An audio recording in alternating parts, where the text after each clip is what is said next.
everyone. It's great to be back here once again for another TIRAtalks.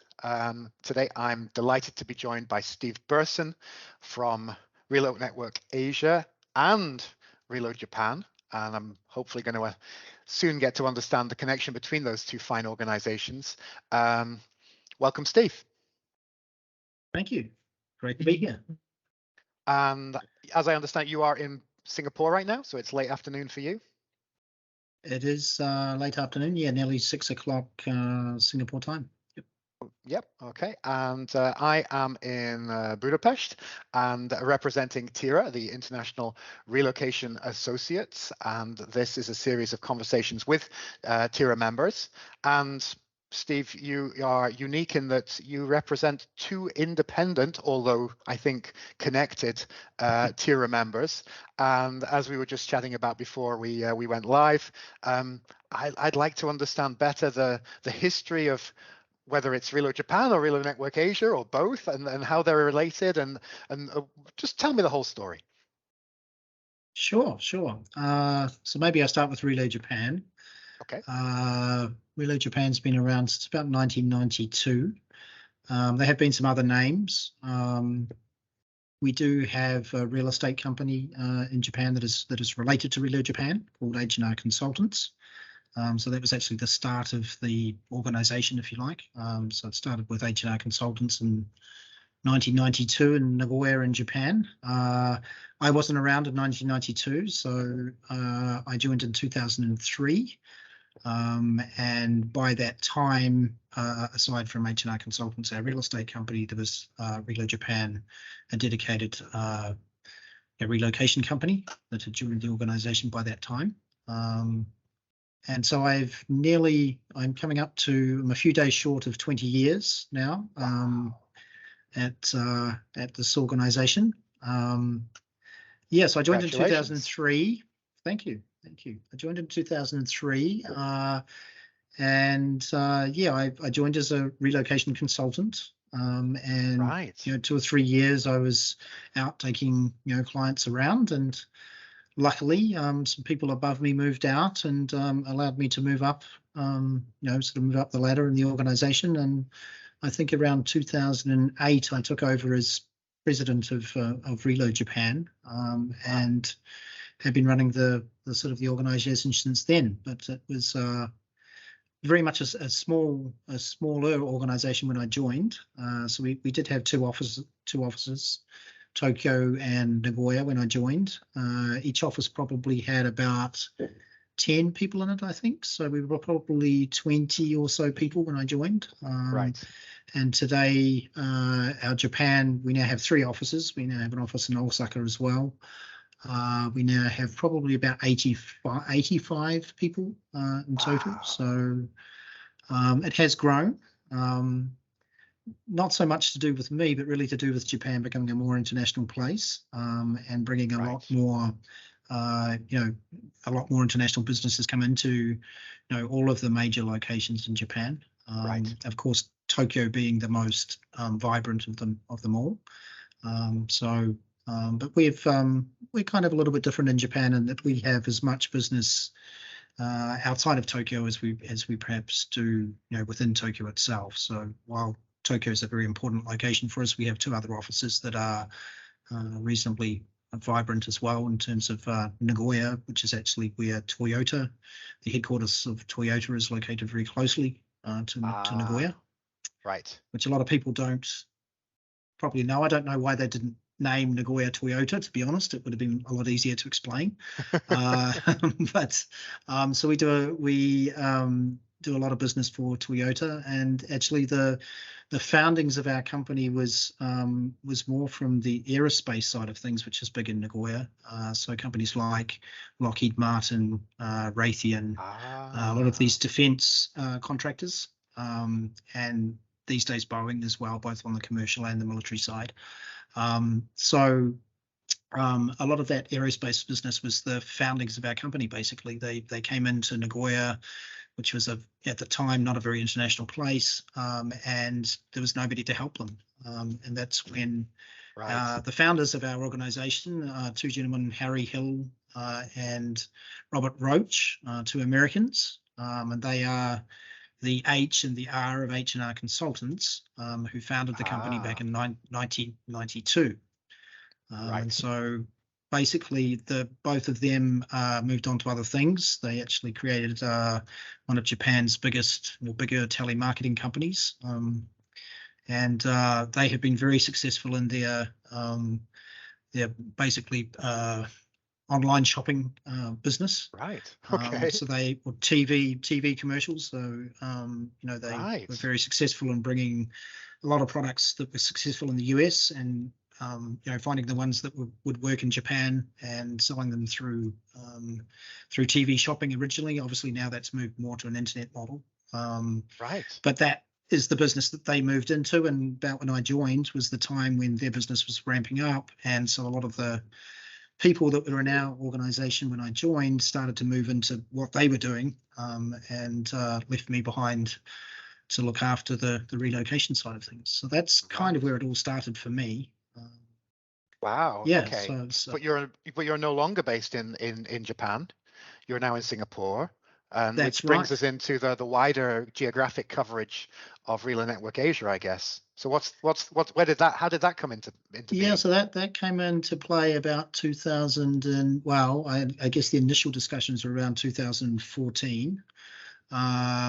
At the time, I actually had a little bit of a venture into creating a small DSP in Myanmar, actually.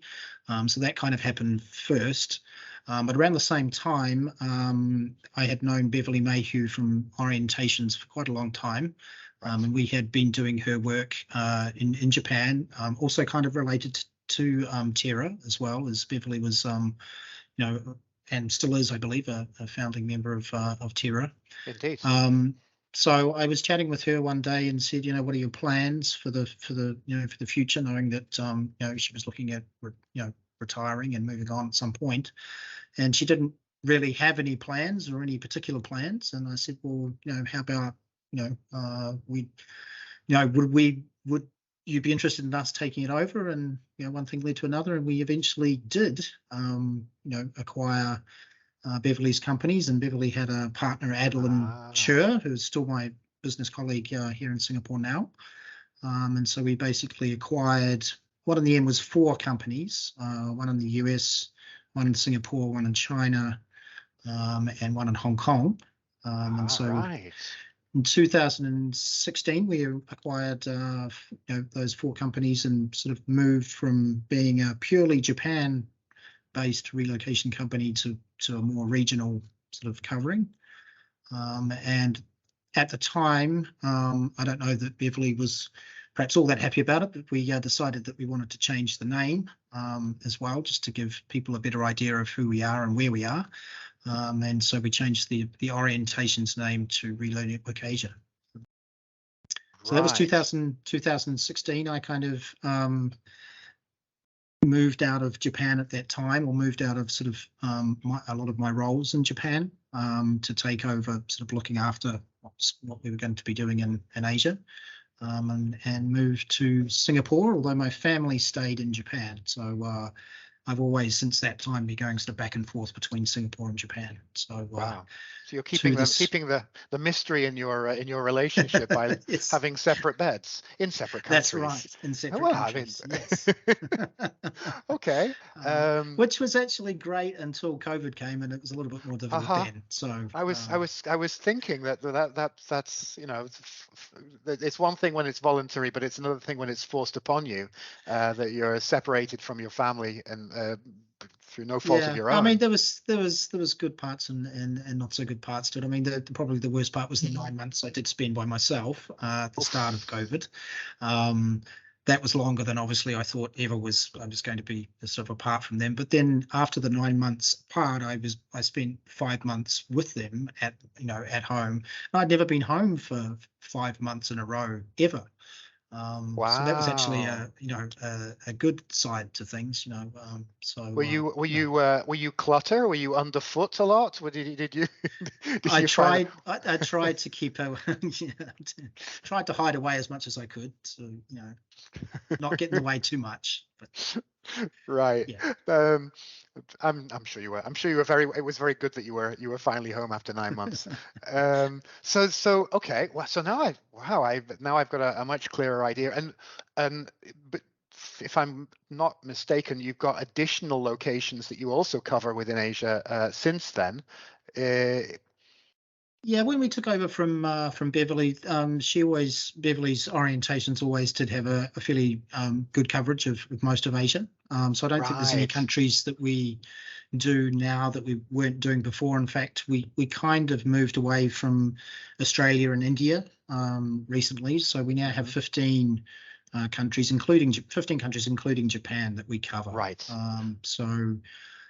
We don't have Laos on our list at the moment. So that is one country, small Southeast East Asian country, which hasn't had much demand up until this time. So we haven't.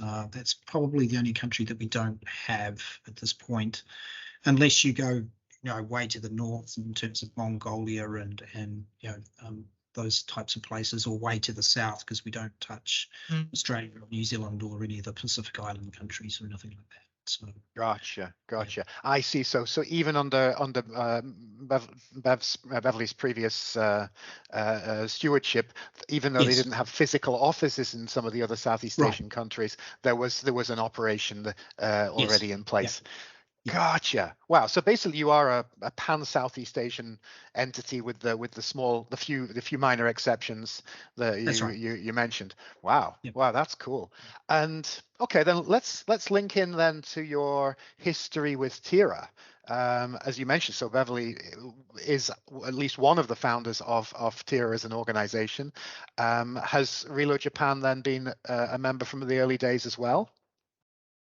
So I don't know that we were immediately members. I did remember there was another at the time. I think back in the day, Tira was quite an exclusive sort of place to get into, in that they only allowed one member per country. And I think there was a previous relationship with a previous company that eventually, I think that company either went out of business or decided they didn't want to do relocation anymore. And Gotcha. that's Right. when Relo Japan had an opportunity to step up and become a member. So yeah, I can't actually quite remember when that was. Maybe 2005 or six or something like that. That we were able to join the Tira network.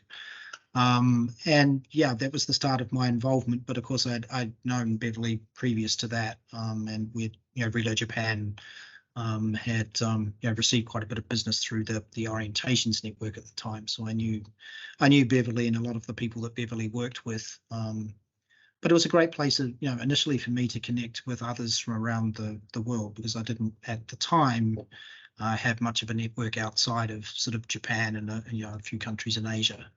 So it was a good way to be able to connect with like people from around the world and all sorts of different countries. And yeah, and Absolutely.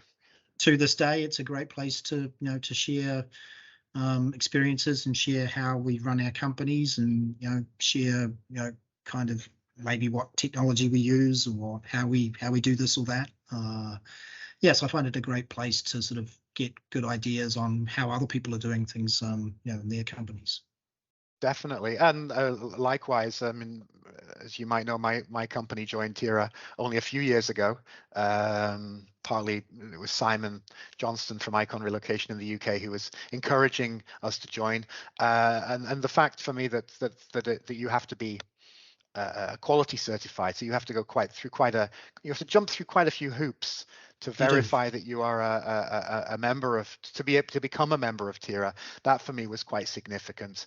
And yeah, it's now I decided to address the organization from within, which is why I've been fortunate enough to actually join the board of Tira, and now then, yes, as we decided, okay, we're going to have this series of interviews again, partly because we have so many members all around the world, and well, you and I have known each other for many years, but there's so much I don't know about what our members do, Right. and where I'm now in this sort of slow process of going around the world and meeting with people, at least virtually, um, obviously we get to meet in person as well at conferences. But yeah, it's very exciting.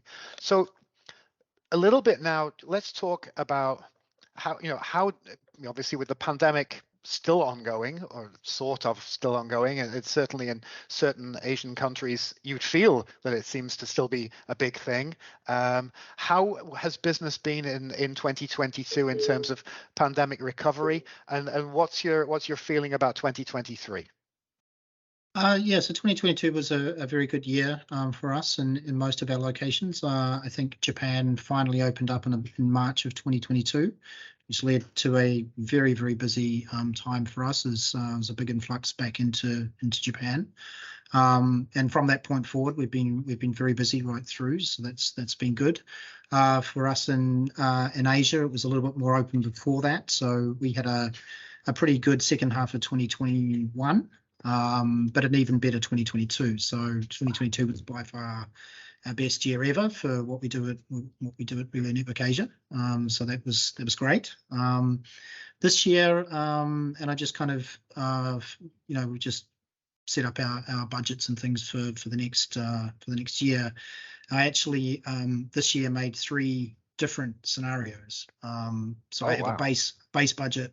I have one that's above the base budget, and then we have one that's kind of a worst case scenario, because I really can't read whether the recession that we're hearing about that might or might not happen is going to affect us or not. So I'm really not sure, and I don't think we're going to sort of really know until maybe June, July, that sort of time frame, whether it's going to be mild, serious, or no, not a problem, right? And I don't know. I think for companies in the US, it's definitely going to affect them, but whether that plays on to other places, I'm not sure. So normally, when something happens in the US, that hits us in Asia, 2 or 3 months or 6 months later. But I'm not sure how that's going to play out this year, because China, for example, has just opened up, and so there is sort of off the back of that, we could see business in Asia being a little bit more vibrant because of China has opened up and they're sort of back into business. Yeah. So I don't know how that's going to play into things. It's definitely been very, very busy here in Southeast Asia. Singapore has been booming, and a lot of that is kind of based off some of these geopolitical sort of situations we have with Hong Kong and China and that sort of thing not being so open up until this point. But I think that is now starting to change, so that could change the dynamic a little bit. But it's kind of hard to know where things are going to end up. So in the same way that Japan opening up from the pandemic in March 22, there was a kind of a backlog or a log jam of relocations that were planned but could not take place. You think that the same thing might now happen either from whatever US or Europe into China, or even within the region as a consequence of China now opening up? Yeah, I think the thing for China is it's been a bit longer than everywhere else. So it's been 3 years, right? So a lot of the logjam that maybe was there kind of has sort of either been cancelled or that sort of thing. And so whether that's going to come back or not is something that we're not quite sure of. Whereas the Japan situation, we kind of had, for 12 months, we kind of had people sort of sitting outside waiting to come in. We don't seem to have the same sort of situation at the moment for Hong Kong or for China in terms of lots and lots of people waiting outside. But now that they are open again, obviously companies may choose to start looking to send people that way. I think there's a little bit more hesitancy about China, mind you. So I doubt that there's going to be a big jump in families, for example, relocating to China immediately, because I think there are some reservations around, what might happen there. Could some of these things be put back in place? Right. So it's not, although the doors have kind of opened, there's still perhaps the fear that they might be closed again. And, yes. Yeah. And although I think as time goes by, I think that fear is going to go away. And but once again, China has some issues with its own economy at the moment in terms of growth and some problems with some of their big real estate monstrosities and that sort of thing, and how that's going to affect the market and that sort of thing. So there's a lot of things in play at the moment that don't make the picture particularly clear. No. I'm sure that is the way in Europe with the war in Ukraine, and now a very hideous earthquake in Turkey. So we just don't know what's going on. I mean, yeah, I have to agree with you that we've, my company I founded in 2002, so we've been in this business a very similar length of time, and we've been through various challenges, whether it's the global financial meltdown of 2008 and so on. And this is one of the first times in my life. It's all good. We're busy. Everything seems to be fine. But yeah, I feel positive about 2023. I would be perfectly happy if it was a little bit lower, a little less revenue than 20. So I think that's the first time I've ever had to say that. but I was like, it's okay. If it was like 15-20% less, that would be okay too. Because it was a very, very hard and stressful year for us. Obviously, we were significantly impacted by the war in terms of volume, both with relocations, first of all from Ukraine and then from Russia. And so a lot of companies closing down in Russia and offering their Russian employees the chance to relocate if it were possible. And so yeah, for 2023, I'm like, well, that'd be fine if it was a little quieter. But I think overall, it's good to see that you're very, very methodical and having 3 plans, which you've put me to shame slightly, because I haven't done that. I've just got it's going to be fine. We'll get through. We'll be okay. And but yeah. Oh, and to conclude, yeah. So I take it you're going to be in Dublin for the Euro conference. I will be in Dublin. Yes. Yep. Super. And are you available on Monday for the Tira Day? I do have some other commitments that day, but I'm hoping that I can take part in some of the Tira Day on the Monday. I know the other events that's taking place. And we're competing. It's very important too. It's sporting related, if I'm not mistaken. No, it's actually something else. So it's even something else beyond that. Invited to I think it's a round table of some for one of our clients. So I'm not actually sure whether it's in the morning or the afternoon or whatever, but whatever way, I'll try to see if I can sneak into at least half a day of the Tira Day. Oh, sure, absolutely. Hopefully it'll be the right half of the day. So yeah. Well, we'll have to hope. I haven't seen the agenda for the day just yet, but yeah, let's hope that the part you can come to will be the most beneficial. Yeah, it's very exciting, but also that week, that the Euro week, which now has for the last few years incorporated the Tira Day, is getting fuller and fuller. I remember when we used to fly in on the Wednesday and we were then fly out on the Saturday, and now I personally will arrive on the Sunday, I think. Yes. And I'll fly out on the Sunday because frankly on Saturday I'm too tired to fly. And exactly the same.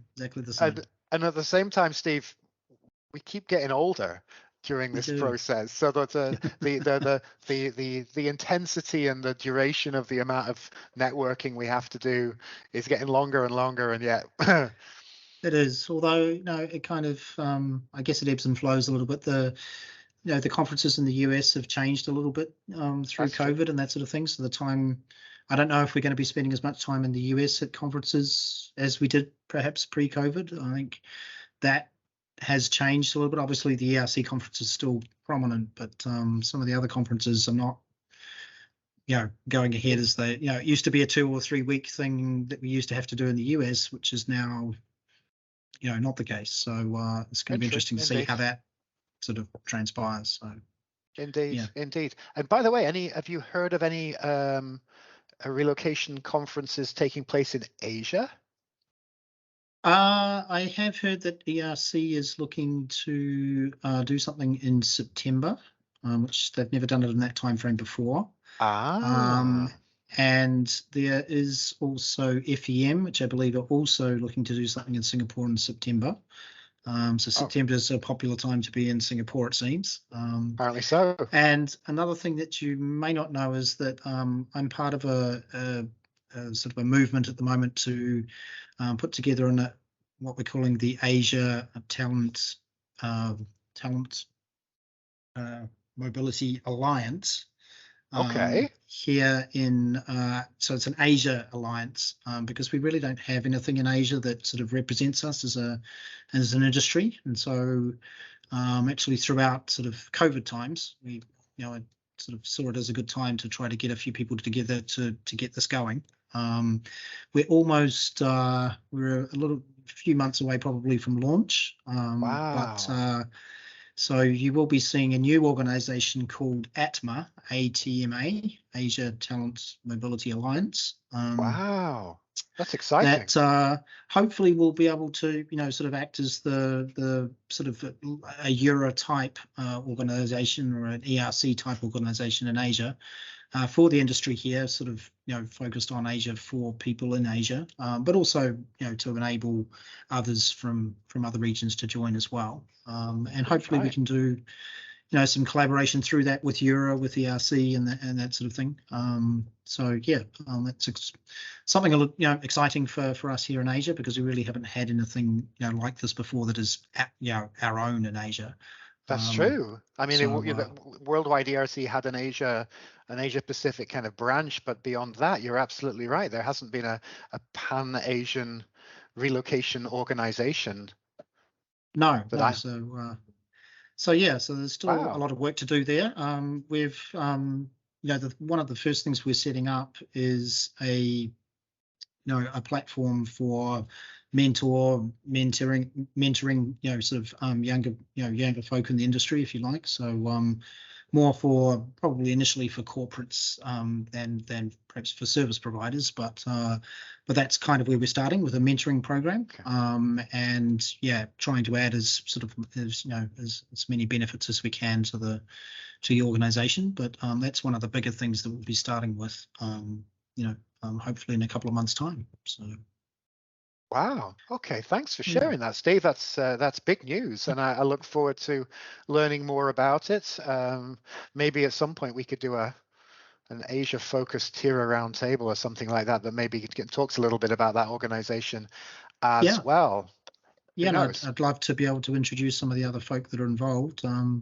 We've got a good sort of 10, 12 people now sort of working on this for us. So it's great to have a sort of a wide range of people involved, both service providers and folks from the corporate side and mobility's HR side of things. So it's going along well. That's brilliant. I look forward to hearing more. Steve, it's now definitely time where you should be finishing for the day. I'm not so fortunate here in Europe, but thank you so much for your time. It's been great to talk with you. I'm looking forward to seeing you in person in Dublin. Thank you. And all the best for your new organization. Thank you very much. Yeah, and I look forward to seeing everybody that's watching this presentation in Dublin. Be great to catch up again. Okay. Cheers. Thanks, Steve. Okay. Thanks very much. Cheers.